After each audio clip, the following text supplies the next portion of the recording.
All right, good afternoon. Thank you for watching this virtual lecture event hosted by the Institute of World Politics. For those of you who are new, IWP is a graduate school of national security and international affairs. We have 5 master's degree programs, 18 certificates of study, and a new doctoral program. We also offer the opportunity to take a single course without having to pay an entire semester's worth of tuition cost. One can also audit such a course at a much less cost. If you are interested in learning more about us, please visit iwp.edu. This evening, we will be hearing from Dr. Anne Rathbone Bradley. Dr. Bradley is the George and Sally Mayer Fellow for Economic Education and the Academic Director at the Fund for American Studies. She delivers lectures around the country and oversees curriculum development and evaluation for economics courses. Previously, Dr. Bradley served as the Vice President of Economic Initiatives at the Institute for Faith, Work, and Economics, where she continued research toward a systematic biblical theology of economic freedom. In addition to her work with the Fund for American Studies, she's a professor of economics at the Institute for World Politics and Grove City College. She is a visiting professor at George Mason University and has previously taught at Georgetown University and Charles University in Prague. Dr. Bradley serves on the James Madison University Executive Advisory Board and is the president-elect for the Society of the Development of Austrian Economics. Dr. Bradley, the floor is yours. Thank you so much. Thank you for having me, and thank you all for tuning in. I appreciate it. I'm sad we can't be together in person, but I think that this is going to be great. And I'm going to make sure to get a little timer here so I don't talk the whole time. So we'll make sure to take as many questions as we possibly can at the end. So what I want to talk about today is this kind of interesting phenomenon that seems to be going on in American politics, which is the rise of socialism, more specifically the rise of what we call democratic socialism. And kind of it begs the question, are we all getting more radical? That's never happened before. How do we think about this movement and who it is, who finds it compelling and what it promises versus what it can deliver? And so that's what I want to talk about, is just kind of the trends that are going on, but I want to get down to the economics of it. Of course, that's what I do because I'm an economist. So I think it's very important for us as we wade through these messy issues that are very ideological and I would say also very emotional, that we need to make sure we're thinking like economists. And if you've taken my class at IWP, you know I say that. We've got to put our economic thinking caps on to really get to the truth, right? Because what we want is a world where everybody has the same opportunity to use their creative abilities as best as they can to make positive contributions to the public good and to the common good. That's what we want. What we know about economics is that in market economies, people seem to be more enabled to do that. And it's the way that resource allocation works. So we'll talk about that. So the way that economists come to these questions of political economy is hopefully not in an ideological way. Of course, we're all human beings, but what we want to do is cut through that ideology and really say, okay, what type of economic system adjoined to what type of political and legal system is going to provide the most prosperity for the most people? That's the quest. So we kind of take that as a given, right? So I think there's a couple of things going on that help us understand the rise of democratic socialism or socialism in the United States. Those two things are different. I'll talk about them in a minute. But I think one thing that's very real is that we either tend to look at the past with a romantic view of what happened, or we just weren't alive. And so we don't remember the past. We read it perhaps in a textbook.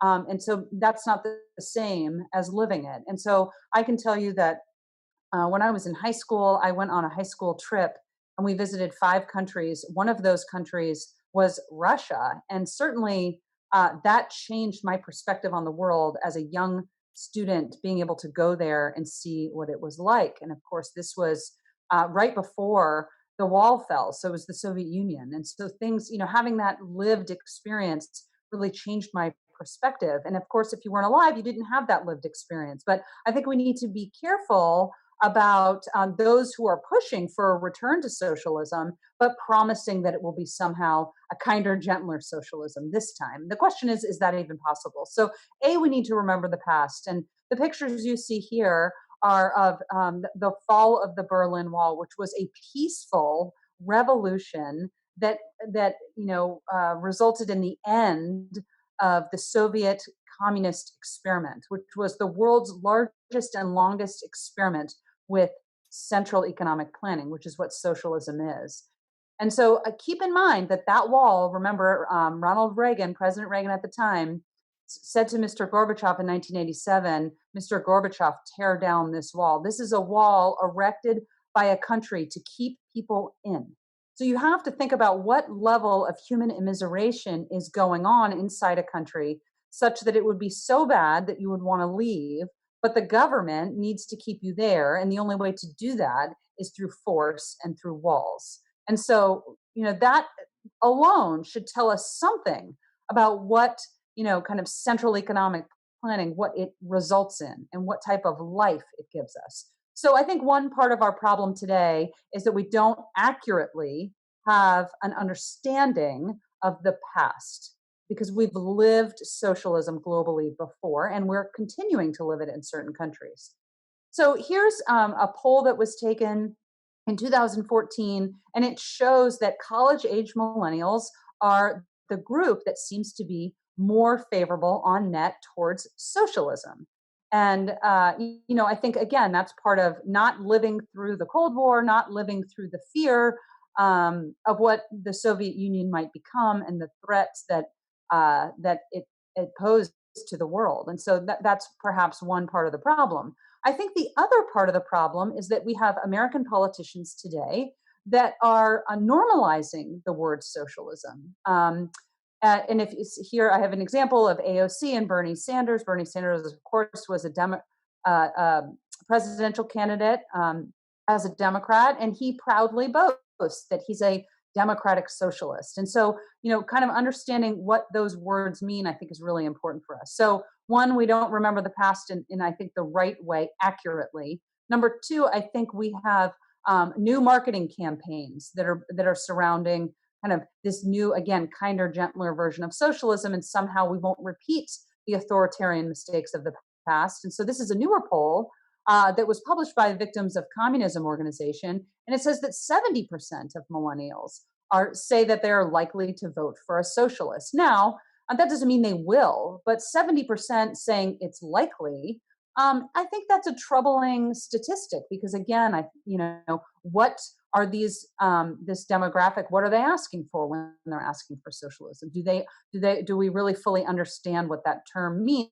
What the implications of an economic system that's run as a socialist system will be for ordinary people? And of course, that's who we need to be worried about, right?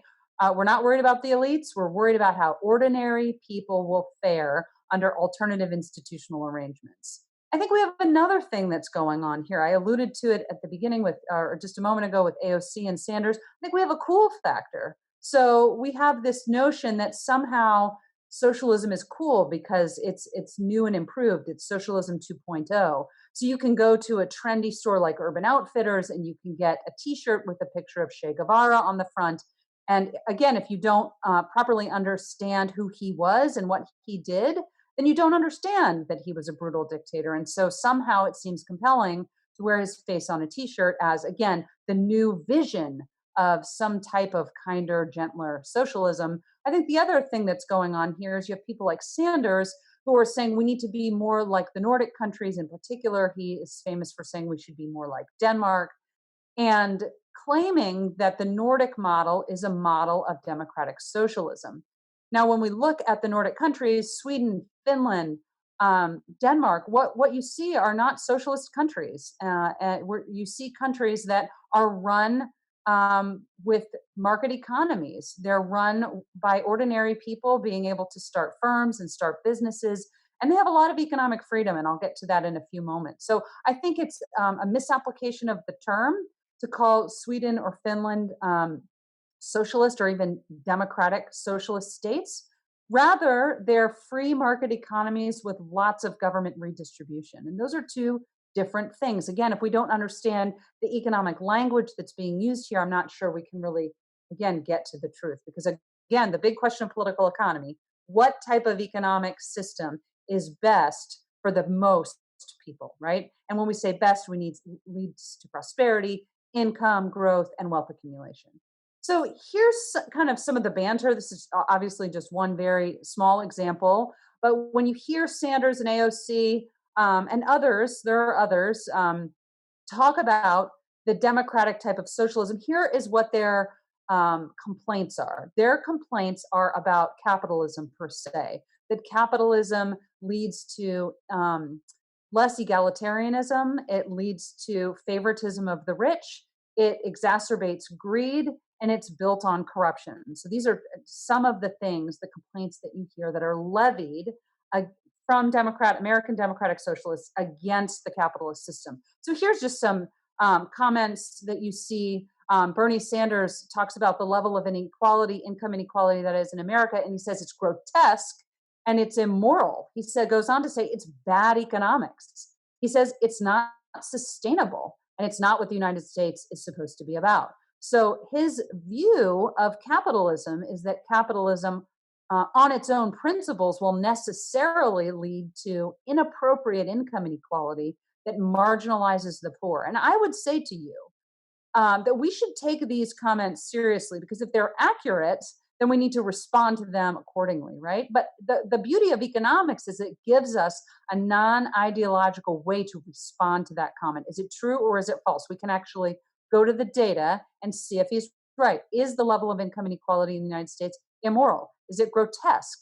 How do we unpack those terms with the right analytical framework so that we can get to the truth? And that's what we need to do. Here you have kind of a Twitter conversation between someone and AOC, and this person says, what precisely is the correct level of income inequality for you, AOC? Is there a distribution you are shooting for? Should everybody be equal? I think that's a fair question. Are we shooting for absolute income inequality where everybody has the exact same income? Most serious people aren't advocating for that, but you do hear claims for a universal basic income, which would try to accomplish something similar to that. And she responds and says somewhere between, quote, teachers shouldn't have to sell their own blood to pay the rent, and, quote, billionaires with helipads and full-time workers on food stamps shouldn't exist in the same society. So again, the narrative is that capitalism leads to gross income inequality. It favors the rich. It allows the rich to get richer at the expense of the poor, and that's a problem. Here's another comment from Sanders, which I think encapsulates his understanding of how a market economy works. And again, we can just take him at his word. We don't have to put words in his mouth at all. We can take him at what he says and unpack it and try to understand if he's right or not. That's all we're doing here. So again, the beauty of economics, it's not ideological.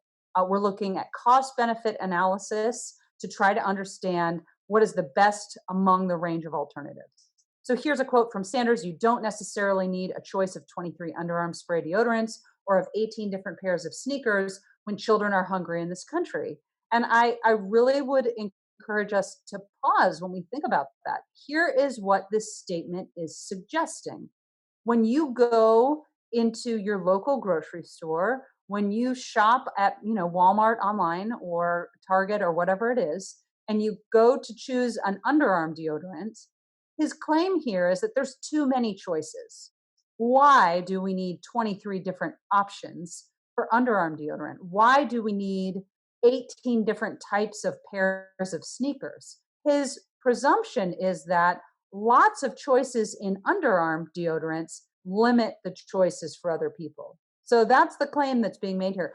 Because those of us who are, to him, not in the bottom of the income distribution, we have all these choices, which seems wonderful for us, right? But his claim is that just the fact that there's 23 underarm deodorants in the aisle of your local Harris Teeter necessarily means that people who are poor, people who are at the bottom of the income distribution, have fewer choices, because you're wasting those resources. Why don't we just, one could go further and say, well, maybe we just need one choice of underarm deodorant, and then we would free up resources to give to people who are in need. So that's the claim, right? That's the claim. That's what he's reacting against. And all we have to do as economists is say, is that correct?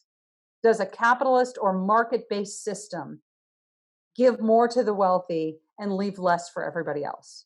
So I to answer that question, I'm going to ask another question, and then I'm going to talk a little bit about some of the fundamental assumptions of economics, because I think anytime we're advocating for one system over another, we really have to do that. What are the fundamental realities, the truths that we have to start with before we build any system and expect it to work?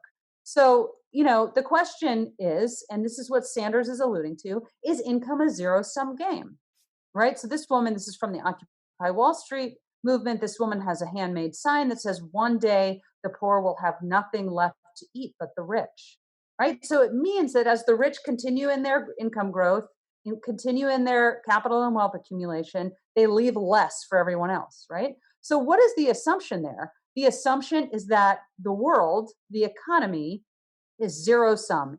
It's what we call a fixed pie. And the amount of wealth that's available to everyone is fixed, meaning it can't be changed. If that's true, then who has control of the pie, the economic pie, really matters a lot, right?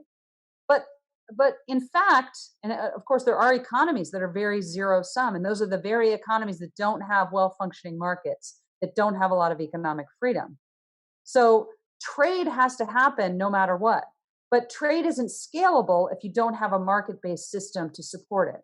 So I think the problem here is that there are places in the world that operate in a zero sum fashion. And what that means is what she just said on that sign, and kind of what Sanders implied in the slide before, which is that as the rich get richer, the poor get poorer. This is absolutely true if you live in a place like Afghanistan, which has very, very little economic freedom. It's absolutely true if you live in a place like modern day Venezuela. The elites are protected. Everybody else has to fend for themselves. And the interesting case of Venezuela is an economy that 35, 40 years ago used to be a thriving, robust democracy with lots of economic freedom. It's a place you would vacation. Now it is a place, again, where the citizens are trying desperately to leave. Right now in Venezuela, if you end up in a hospital, they are doing surgeries by flashlight because there is no electricity, right? Because the market system that supported that wealth creation has been destroyed by authoritarianism and by central economic planning. So I guess the other thing that I would say to all of this, are we becoming more radical? Is democratic socialism a good idea? We have to say, there's a path towards prosperity and a path away from it. We have to figure out what the path towards prosperity is, right? And we can't do that without respecting these economic realities. So I want to talk really briefly about what those are. And again, if you go into a physics class on the first day and they talk to you about gravity, you don't really dispute it, I suspect, right? You just say, okay, gravity, it's a constraint. I have to face it. I have to deal with it. If I don't deal with it, harm will befall me. Same thing with economics. Economics presents realities that we have to respect, both realities of the world and the realities of human nature. If we don't start and build an economic system on those realities, we will go wrong, right? So you can't just do anything you want. There's a right way. Like I said, there's a path to prosperity, and there's a path that leads you away from prosperity. So what are those economic realities? And again, if you've taken my course, we talk about this a lot because it's so essential for thinking through policies that are either going to be effective or ineffective, thinking about comparative economic systems. The first most important reality in all of economics is that we live in a world of scarcity. Resources are scarce. Resources have multiple and competing ends. And so we have to choose.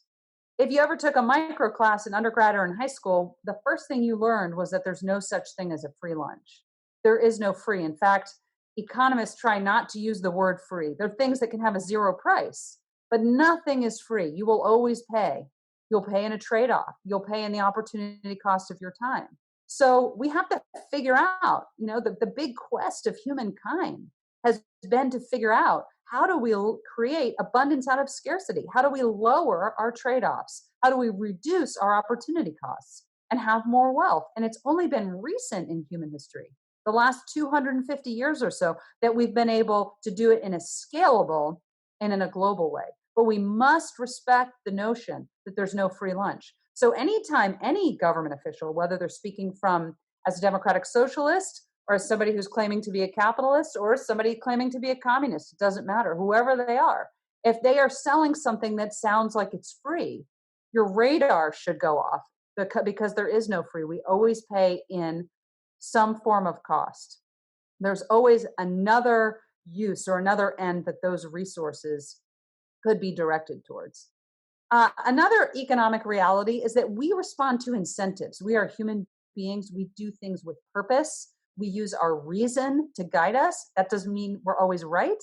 It doesn't mean our choices are always ethical. So we're not claiming any that some people are benevolent or altruistic all the time. In fact, if you decide to run an economic system on the premise that some people can be good all the time and we can trust those people with power, which is what I think the Democratic Socialists are advocating for, we're going to be disappointed because there's no one person that's good enough all the time to be trusted with power. And of course, the founders of the United States were well aware of the threat of power and the threat of tyranny. So people respond to incentives. So again, when you're thinking about what type of economic system is going to best provide the most opportunities for the most people, we're going to have to figure out what type of incentives that economic system establishes for ordinary people. Adam Smith understood this very well. So in his most famous work, The Wealth of Nations, what he was, kind of the ideas that kind of really reveal themselves in that work is that division of labor and specialization are the way that we create wealth. But we need to trade with each other to specialize. So we can only divide the labor when we can trade with more and more people. So market economies are about peaceful cooperation, right? We have to figure out how to cooperate with strangers. And that's just not an easy thing to do. And Adam Smith knew that people were self-interested. He talked about self-love. We love ourselves first. And he understood that all of us are capable of being corrupted. We're capable of greed. We're capable of bad things. But we're also capable of lots of innovation and creativity. So for Smith, and for those who have kind of come behind him intellectually, it's about the institutional arrangements. It's about what type of institutions in a given system are going to provide the incentives for ordinary people to wake up in the morning and think about solving problems, right? And in market economies, this is done through entrepreneurship. Entrepreneurs discover newer, better ways of doing things. But Adam Smith understood, right? He understood the threat of power. And so these are the things that are always with us. So when we're, whether we are getting more radical or not, I think the thing we always have to be worried about are these kind of fundamental realities and assumptions that economists make. So getting back to kind of American politics, the claims, I've already laid some of them out. We have too much stuff. Too few people have too much wealth. And there's this other claim that the middle class is going away, right? That we're losing the middle class. And of course, any economist would tell you that we always want a thriving middle class because it suggests something about income mobility. And income mobility, I would argue to you, is even more important of a factor in a dynamic economy than income inequality is. Because income mobility suggests that you can start at one point with your income and that your income, what we expect with time and experience and education, your income will grow over time. And so when we're looking at dynamic economies, we want to see a robust middle class because it suggests, when you're young and you have less experience, less education, you make less money, but over the time and the course of your life, as you gain experience, even if it's just time on the job, this is not suggesting everybody needs to go to graduate school and get a PhD or anything like that. But as we get better, right, as in Adam Smith's words, as we specialize more, our incomes go up. So here's what I want to show you, because I really am astounded by the fact that we just don't talk about this enough. I don't think it's out there in discussions in social media. I don't think it's in the media in general. And so that I think this is a problem. So, this claim, again, for people who are advocating for us to be more democratically socialist, if you will, one of the claims, again, rich are getting richer, poor are getting poorer, middle class is going away. So I want you to look at these graphs, if you will, with me. If you look at the graph on the left, we're looking at middle class as a percent of U.S. households from 1971 to 2016. So the far left, 1967.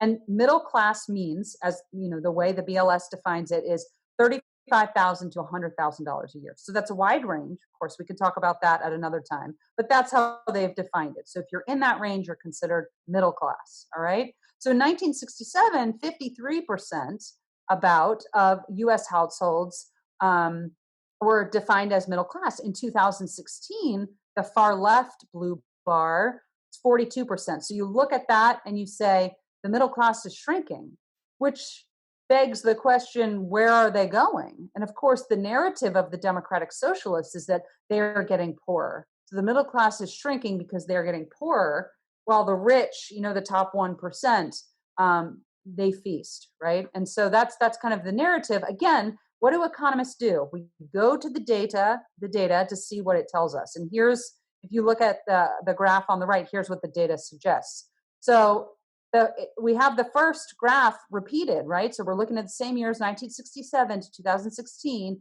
Look at the light blue bars, they're exactly the same. This is the middle class. But this completes the picture. This is the full graph. The first story we told was only part of the story.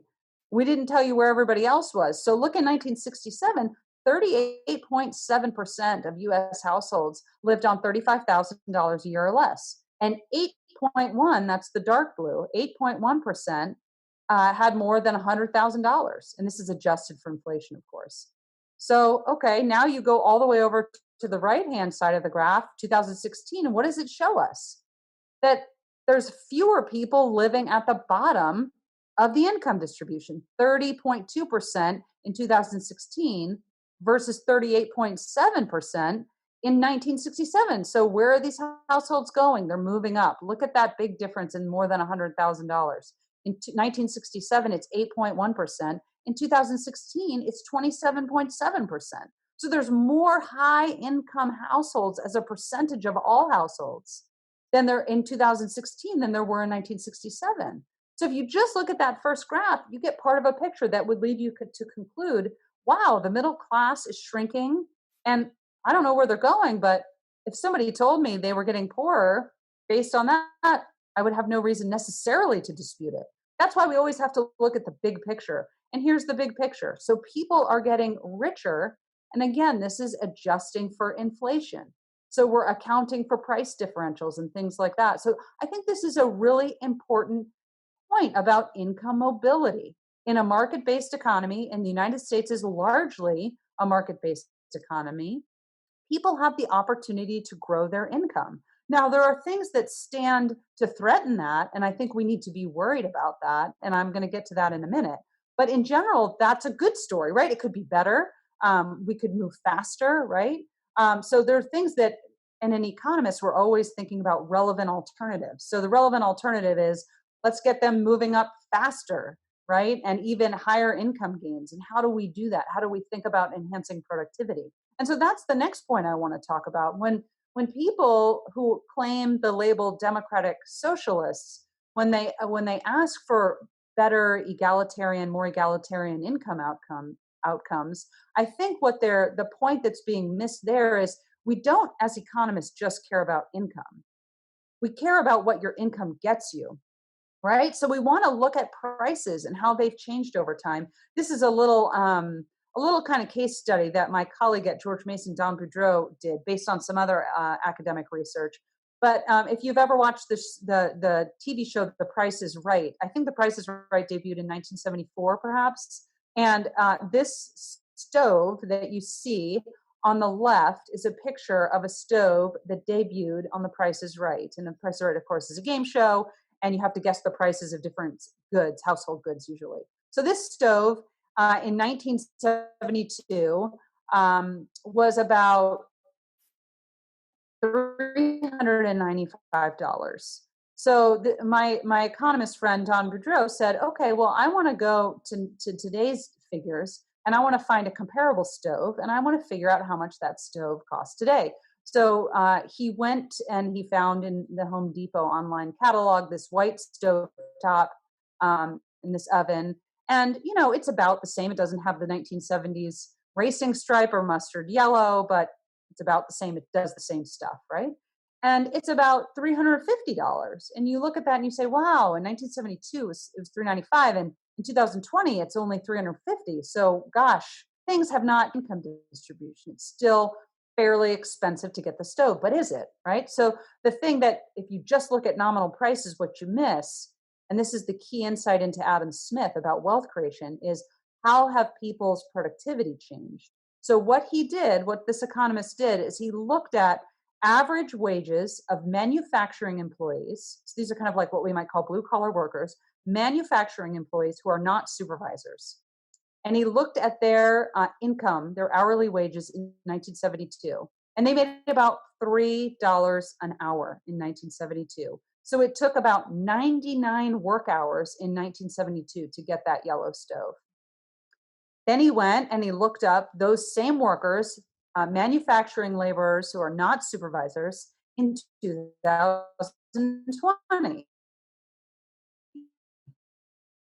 And he found that it only takes about 17 work hours to get the stove, whereas it took almost 100 work hours in 1972. So what does that tell us? It tells us that income even doesn't show us the whole picture.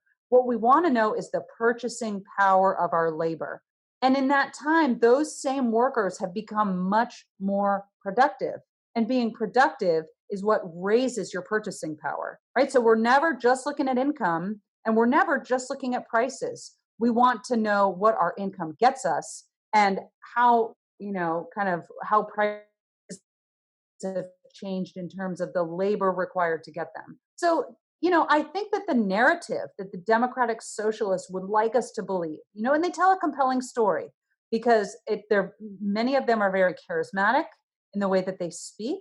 I think the promises that they suggest that we can get sound very good on paper, right? A world where, think about if you're a single mother, you're living in the inner city of Baltimore, and you're struggling to take care of 4 kids. Life is not easy. Trade-offs are very difficult. Your child is sick. Maybe you can't afford to take a day off of work to stay home with them. So these are real trade-offs and real opportunity costs that our fellow human beings, our fellow Americans face. So I think that this is a real, we need to take the Democratic Socialists seriously because that's why their message is compelling to people, right? If I'm that single mother and life is very difficult and you're promising me that you can guarantee me a basic income or guarantee me a higher minimum wage and guarantee me health care, guarantee that I'm not going to have to repay my student loans, then life, it sounds like it's going to get a lot better, right?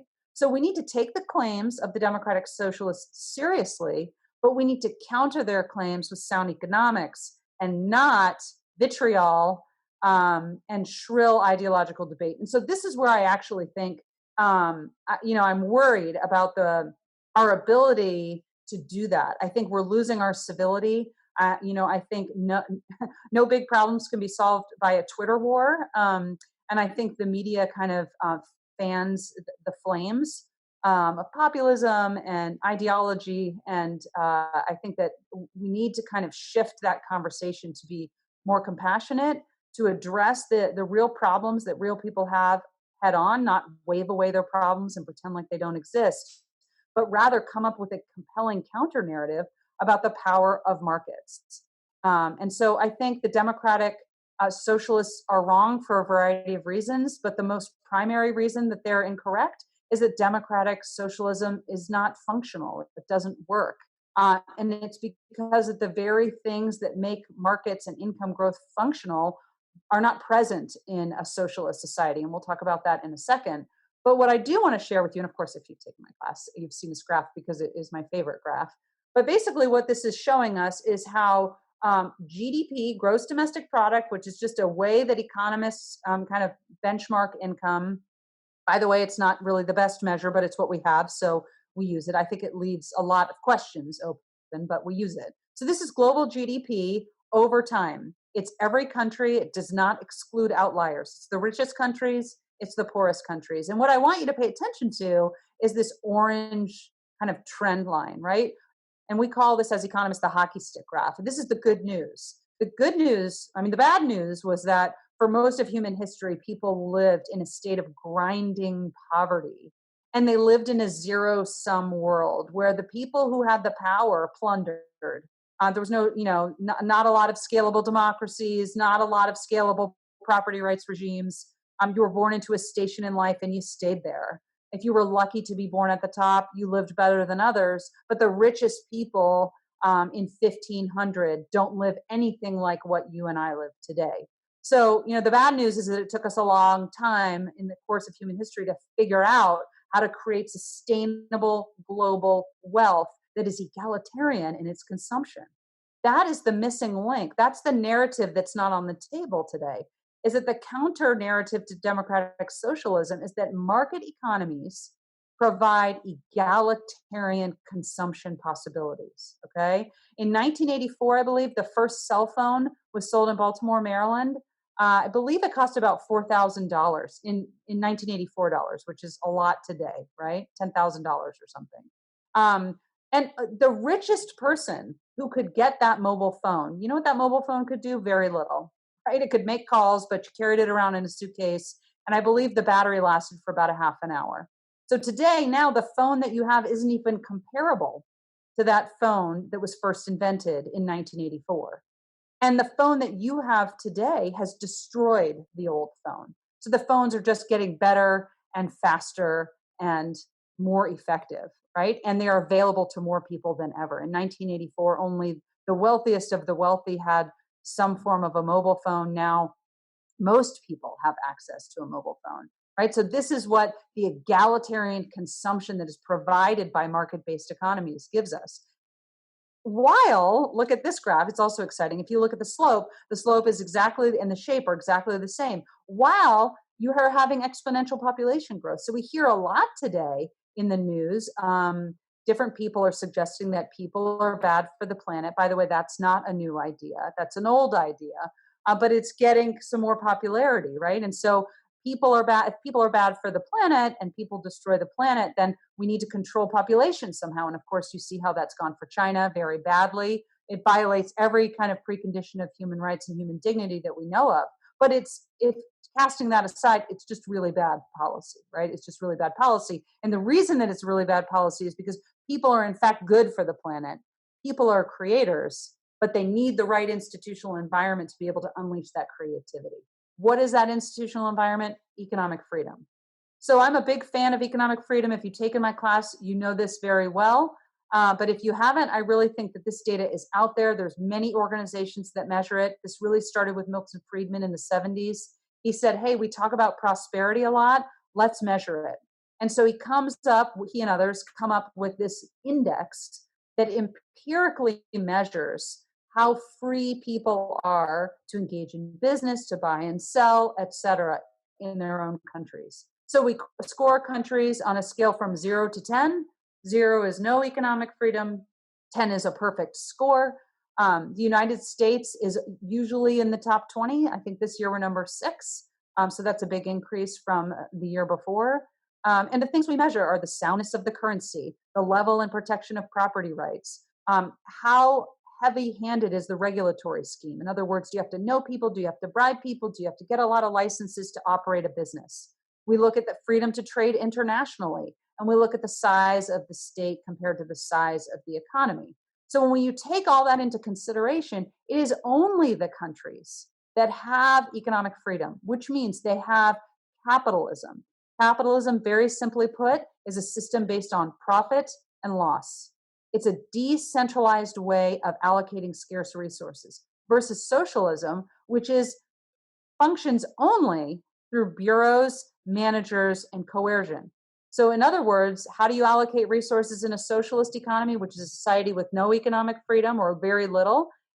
The people in power tell you what to do, and they tell you how often to do it, and they tell you what the prices are going to be. Look at any society that has been run by socialism. This always leads to starvation, immiseration, right? Queues and lines. So look at Venezuela today. You get a ration card to go to the grocery store, you go on your day, you do what you're told, there's still no food on the shelves. I would suggest to you that even in a pandemic like we're living in right now, that's not happening in the United States. You may go to the grocery store and they don't have toilet paper, but you know what you can bet on? Toilet paper will eventually be on those shelves.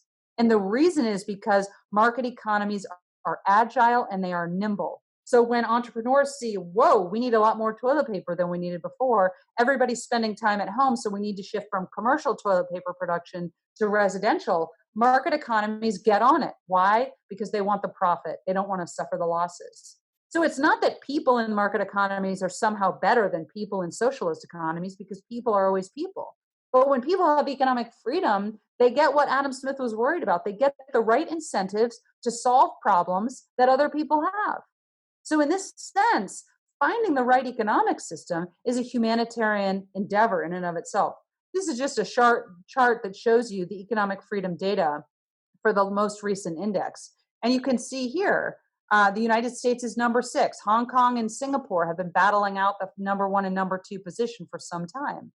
And these are important numbers because they show us these are the types of economies you see in the blue here are the types of economies that are run on markets, right? Now, we live in a mixed economy. The United States is not a pure capitalist system. There's government intervention in the economy in different ways, but it largely operates as a system of profit and loss. Where we don't have that, and I think where Americans should be concerned, and by the way, this is where the AOCs and the Sanders I think have very legitimate points. And this is what I call the rise of cronyism. So in the United States, among other countries, so it's not, we're not the only country with this problem.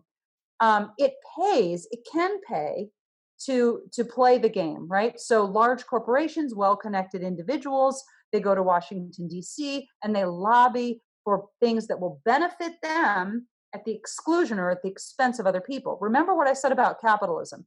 It operates on profits and losses. What do firms not want to endure? They don't want losses. So if you can go to Capitol Hill and engineer a political arrangement that's going to insulate you from losses, whether it's limiting foreign competition, whether it's subsidies, whether it's tariffs, whether it's kind of regulations on incoming businesses, whatever it may be, those things kind of slowly deteriorate the market economy because you're diminishing the profit and loss function, which serves to discipline entrepreneurs in a way that they do what consumers want. So I actually think in highly developed mixed economies, this is what we need to worry about. We need to worry about the prevalence of cronyism in the United States. We see that the Federal Register, which tracks all regulations, is growing. It's growing exponentially since the 1960s. So we need to get a handle on this. And I think the problem is that you have to pay to play the game. So the wealthy are the ones that can, have the ability to manipulate the system. Whereas the people, at the bottom of the income distribution, small entrepreneurs, they can't afford to hire a large, lobbying firm to represent them and protect them. And so the problem is that I think cronyism leads to the worst type of zero-sum game. So positive sum game societies can always be transformed into zero-sum or negative-sum societies. We always have to be vigilant about the institutions of economic freedom. This graph here just shows you what's going on. Again, this is not just a trend in the United States, but all OECD countries face this. As your economy gets wealthier, government spending as a percentage of GDP increases. So wealth seems to come with greater government spending. And I think part of that is based on our expectations about what we think government can do for us. Economics, not ideology, has to be our guide here, always. Economics has to be our guide about what is appropriate for the state to do and what is appropriate for the market to do. Ideology just gets you into kind of fistfights, right, that don't go anywhere. But what we see here is that as government spending as a percentage of GDP goes up, then the expected handouts go up. So the kind of environment that facilitates cronyism grows. And I think that's what we need to be worried about. And if you listen to AOC and Sanders, they've been very vocal against cronyism. And so I think that's a place where we should take them seriously and say, as people who advocate for a market-based society and for economic freedom, we have to be people who advocate against this growth of government spending and against the environment of cronyism that comes with that. So we're changing the culture of politics. We're changing the culture of the way people approach doing business, right? Your first idea when you have a business idea shouldn't be, I'm going to take this to my local state house and see what they can do for me. It should be, how am I going to serve my consumers with this new good or service that I'm coming up with?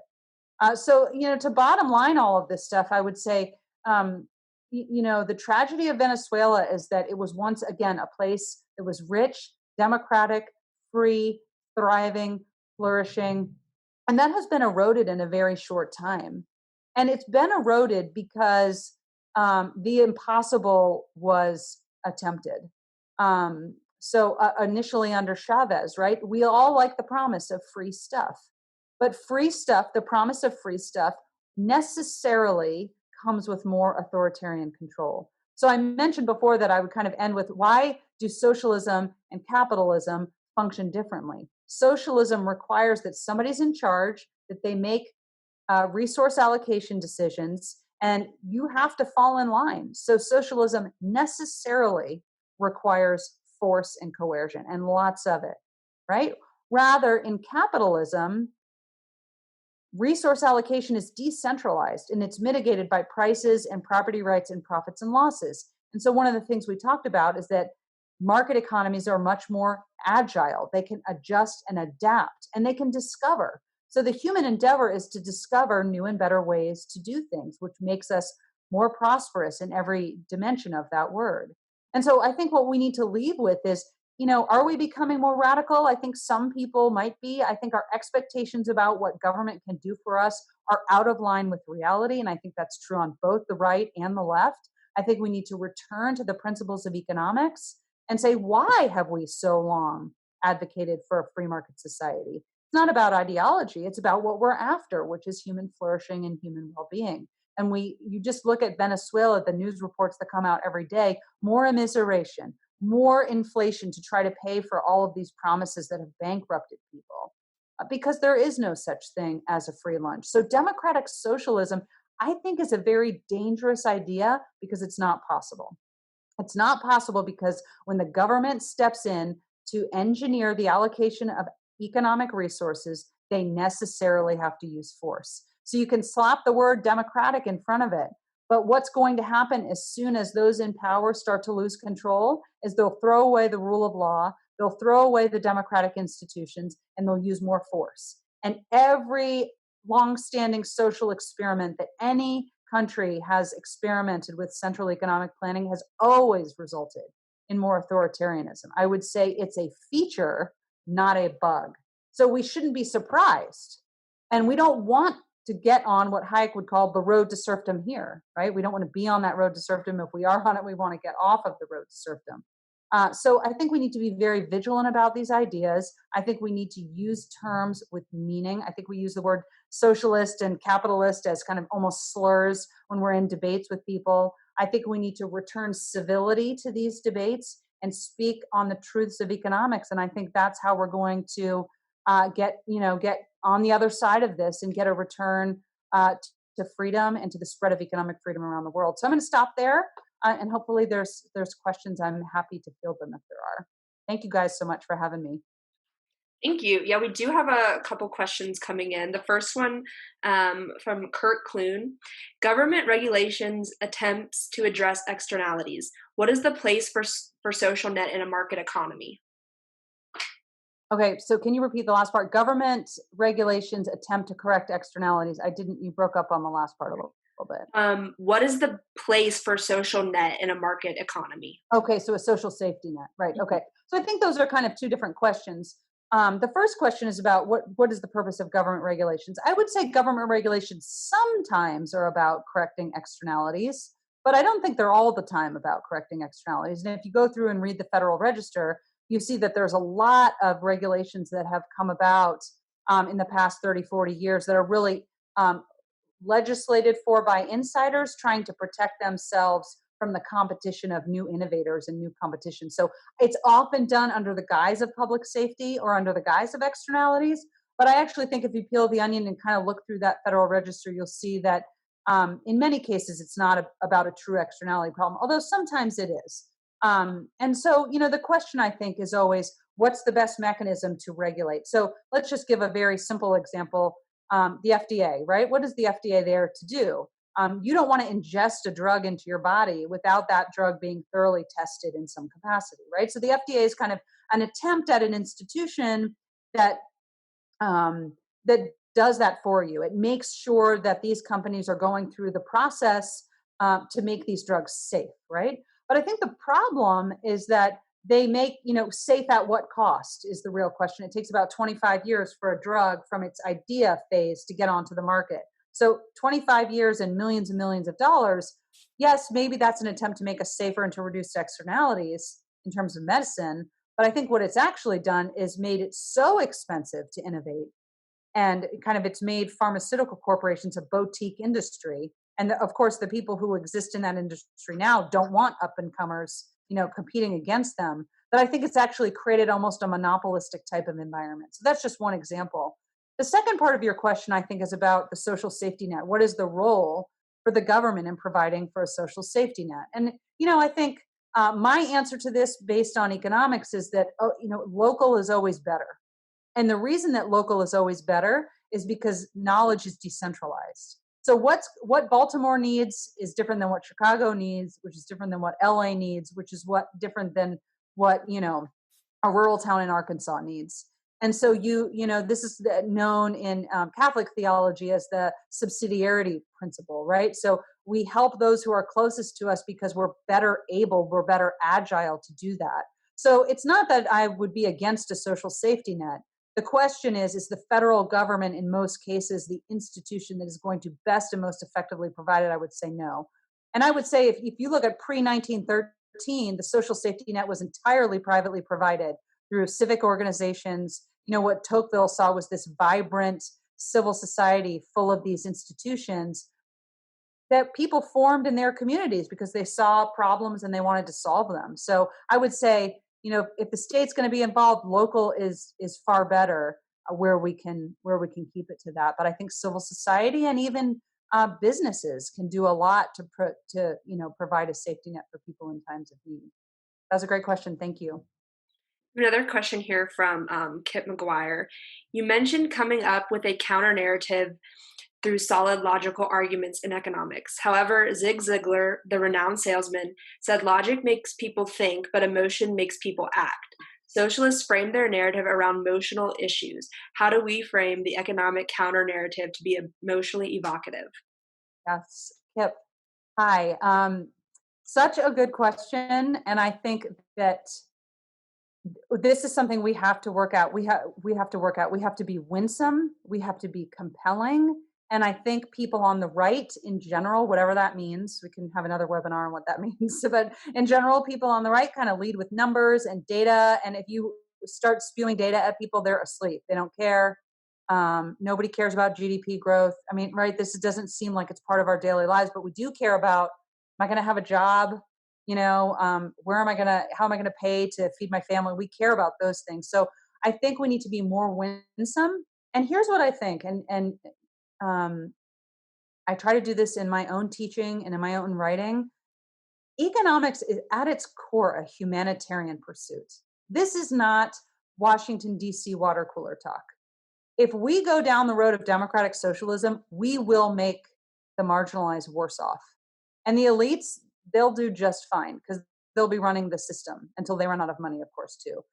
But this is a humanitarian endeavor, and we need to approach it as such. So every paper, every tweet, every op-ed, every conversation needs to lead with, the reason I'm advocating for a market-based economy is because I care for the poor. I care for people who have been marginalized. I care for people who have been sidestepped by the system, rather than pretending they're not there or pretending it's a small problem or whatever. And so compassion, and really it's got to be in your heart before it's in your head. And so I think numbers are just, no, they don't compel anybody to do anything, unfortunately. I think we have to lead with, this is a life-saving, life-altering course we are on. We have to choose wisely. And I think if we can do that, and I think, again, Kip, if we speak to people with whom we disagree with respect, I've always said, I'm not important, so Bernie Sanders would never have a coffee meeting with me, but I would love to have one with him because I actually agree with him on a lot. I care about the poor. I don't think we should have a cronyist system. If I could have a conversation with him and rather than shove numbers in his face, say, here's where we agree. Let's go from there to start the conversation. That's much more of a conversation starter rather than an ender, right? So I think we need to approach everybody with that tactic, right? That, we want to engage in dialogue to get to the right answers. Also, good question. Sorry. We have another question here from Carrie Gray. Expanding on the inner city underprivileged mom example or eliminating student loans example, can you provide an equally specific example of the trade offs by the counterpart, i.e., a middle class mom or middle class individual's income, to support a base income of the underprivileged or the elimination of student loans? If we build up the lower class by taking away from the middle and upper class, what happens to the latter two? Okay. That's a good question, a complex question. I'll do my best. I think the last part of your question, I think you're on to, part of the problem, which is we can't, the famous saying, you don't rob Peter to pay Paul because, you're not creating wealth. So I think the underlying problem is that if we redistribute income, and so of course, back to kind of something I said earlier, when Bernie Sanders says be more like Denmark, um, I don't think he wants to kind of bring back Lenin and bring back the gulag. I think what he wants to do is engage in a lot more redistribution. So he needs to use his words wisely. That's like one point I would say here. But the question is, how big can the government get, right? Because I think an essential, again, point of economics is this: the government can only gain income or revenue by taxing, by borrowing, by inflating. That's it. So it's not like Bill Gates who develops this, kind of huge business venture, makes a lot of money, and then invests some of his profits um, philanthropically across the world. Great, right? He had to engage in market activity to have that kind of a surplus to engage in charity. That's wealth creation, right? But when you're taxing, and I think that's part of what you were saying at the end, when you tax the middle class more, or if you tax the wealthy more and you redistribute, you're not changing the institutional problem. So it's just like, if you've got a gushing wound and you just keep putting another Band-Aid on it and keep putting another Band-Aid on it, you just keep needing Band-Aids, right? So you've somehow got to stop the problem where it's starting. We don't just want to deal with the symptoms. We want to deal with the source. And so I think redistribution does not effectively deal with the source of the problem. I think we can really reshape our economy by thinking about two of the most important pillars of economic freedom: property rights and the protection thereof, and the regulatory environment. What I'm seeing is, here's one example, which, you asked for something specific, so hopefully this is helpful. What we're seeing is an increase in what we call occupational licensing in the United States, which means that many more jobs now, just to have the job, you have to have a license. And sometimes this means going to school or doing coursework or investing in the process of getting a license. And I think the problem is that kind of cuts the economic ladder. You're kind of cutting the rungs off the bottom of the ladder. And so this is harmful for people in the middle class and lower middle class and lowest income quintile, because, if you don't need a lot of capital, but now we're making you run around and get a license and get all this training to do something, you might just not be able to have that business. So what we need to think about is how to help people become more productive. Productivity in a market economy is accompanied by income growth. So what people who find themselves persistently in poverty, in the bottom of the income quintile, what we need to think about are educational opportunities, both primary and secondary, and thinking about how we can help enhance their productivity. One last thing, it was a big question, so I want to try to address it all, but I'm sure there's more questions. I think that this myth that everybody needs to go to college is actually part of the problem. So I think we need to reshape our cultural expectations around that. I'm not sure that student loan forgiveness is going to change that incentive. It's probably just going to make more people chase college. But for example, if you want to become a plumber, if you want to do, an elevator lift operator, by the way, I looked that up the other day, it's like $165,000 per year annual salary. It doesn't necessarily require that you go to college, but when the expectation is you can't succeed unless you go to college, what we've seen now is the highest college dropout rate ever. So 1/3 of college students drop out. And so that's actually a really expensive thing to have to go and drop out. It's better not to go at all. So I think we need to reshape our cultural expectations rather than just kind of forgive student loan. I think we need to align the incentives and then find a way to induce competition into schools, both primary and secondary, to make them better and cheaper. Good question. Another question. You mentioned that a large middle class shows that there is good income mobility in the economy. How is it that income mobility preserved when the higher income groups grow more than the middle class, especially for lower income groups? So yeah, I mean, I think that this is a good question, which is how much is too much, right? And here's where I think that the income inequality debate gets a little bit confused or muddled. There is a big difference between income inequality and poverty.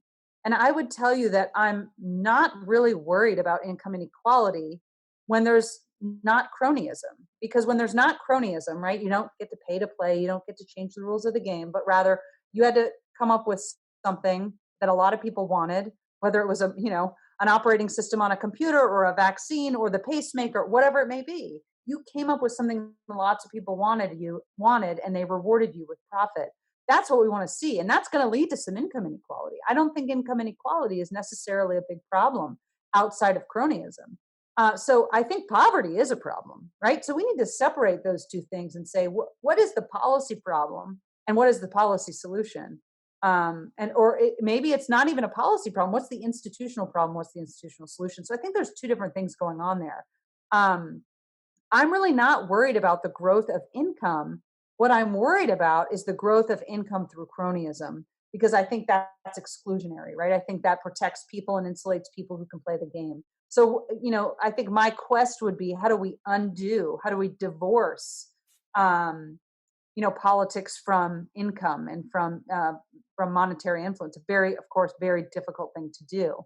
But I think we need to take poverty as its own issue that doesn't necessarily have to do with income inequality. So think about this. You could have a society where no one is poor. And how would you measure that?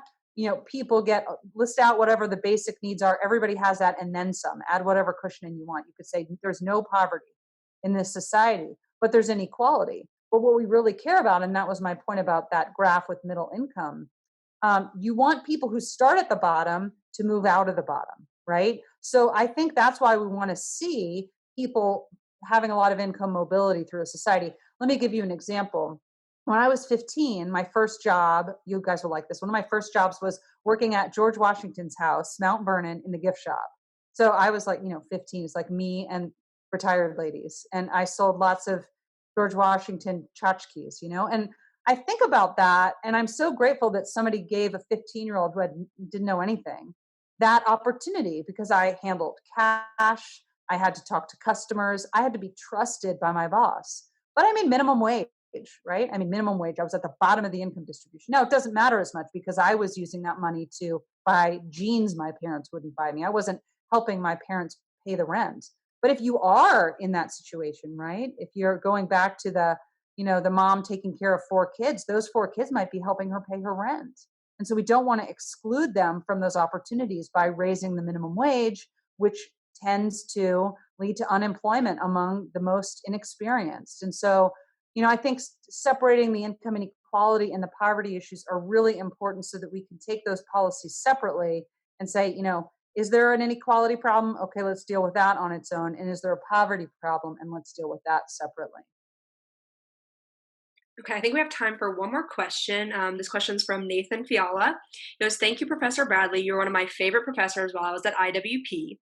To the question in Hayek's Road to Serfdom, he claims that protectionism is the first step towards collectivism, which can lead eventually to authoritarianism. Can you speak a little to that relationship? And is there a place for protectionism in U.S. trade policy?" Ooh, that's a doozy. How much time do we have? I'll try to answer this. I think this is going to be the debate going forward, by the way. After kind of living through a pandemic, I think we're going to reevaluate our trade policy. And I'm worried that we're going to move more in the direction of protectionism. I think it's a mistake. And I think it's a mistake because we live in a global economy. And that makes life cheaper and more affordable for all of us. And so we need to find a way to accommodate, of course, with our current situation. Things are going to change, but you don't want to go totally inward. So Hayek's point is that protectionism, again, it's kind of Hayek and Smith are in the same vein here. Smith was worried about protectionism. What Smith was worried about, it's so funny because he loved entrepreneurship, but he was worried about business interests because he knew what business owners would try to do, which is to coddle the state, right? To engage in protectionism and so that they would be kind of favored. And so they would grow rich, and you limit imports, and all these kinds of things, right? And Smith understood that that would ultimately really lead to more poverty rather than more wealth. And so, what Hayek is saying there is protectionism is just a step in the road to collectivism. Because again, what does it do? It implies that the state has the ability to know who should produce what. And I go, that's such a great question, Ethan, because it takes us back to where we started. The economy is not an engineering project. It's just not. There are lots of things that are engineering projects, right? We can design buildings, we can design bridges, we can write down a plan, we can implement the plan, and we can make it happen. But the economy is about people, and it's about complex phenomena. And the only way that, as you know from reading Hayek, he was, excited about prices, not because he was some sort of right winger, because he knew that prices were the best mechanism to share and collect knowledge and transmit that knowledge across a society. So that's why he says that. He says, look, protectionism, when you go as a large company or a small company and you go to the government and say, protect me from X, Y, or Z competitor, you're going to alter the natural order of trade. And so it presumes that the government is in a position to know how to redirect the puzzle pieces. And that's, of course, based on assuming that the economy is a puzzle. Remember, what is a puzzle? It's something that somebody has already thought out ahead of time and prefabricated the pieces. And when you're doing a puzzle, all you're doing is putting together the pieces, but that's not what we're doing. So that's really what he's saying here. Protectionism allows this relationship of cronyism to develop between business interests and the state. And it's kind of a step towards the path of collectivism, because in a totally collectivized economy, what's going to happen? You're going to have bureaucrats and technocrats, and they're going to have to dispense with this supposedly, holy knowledge of who's going to do what, when, where, and how much. And I think what Hayek is reacting to is saying, you're getting on the road to collectivism. And that, of course, always, always, always leads to authoritarianism. So, as what are my fears in the future? I think some of my fears are that we're going to revert back to too much protectionism. And again, I think that's not going to lead to prosperity, and it's certainly not going to solve our problems. That this pandemic has imposed upon us, or what any other crisis in the future will impose upon us. We have to figure out how to live in a globalized world. That's not an easy thing to do, but I don't think the answer is going back on 40 years of global openness and integrated trade policy.